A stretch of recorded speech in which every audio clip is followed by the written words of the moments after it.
The only people who understand the complexity of escaping a shared fantasy with the narcissist are those who've done it. It's analogous to the movie A Beautiful Mind, where you have this brilliant mathematician, Professor John Nash, who also has schizophrenia. So the struggle throughout his journey is understanding the difference between reality and his fantasy. And the people who care about him, who do actually exist, are trying to get him to see that he has these relationships with people who do not exist. They only exist in fantasy. They only exist in his mind. And that's his struggle, is trying to figure out what's real versus what's not real. And that matches that struggle within that narcissistic dynamic when you see their behavior and you see objectively what's going on and you understand it logically. But there's also that emotional pull.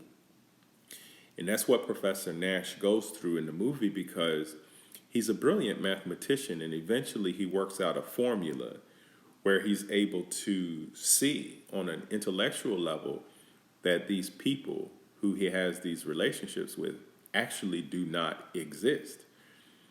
But despite his intellect and despite what he knows on a cognitive level, he still has this emotional pull to be drawn to, in particular, his best friend Charles, who he went to college with, who he has all these experiences with, he's had all these conversations with, and all these memories that keep pulling him to want to go back to Charles and talk to Charles and connect with Charles all throughout the movie. And it's not until Professor Nash gets to this point where he's able to use his logic, to allow his logic to discipline his emotions, to put his emotions in check. And he goes up to Charles for the very last time and he tells him, "You've been a good friend. We have great memories together, and I will never talk to you again." He kills the fantasy at that point. He puts the fantasy to rest.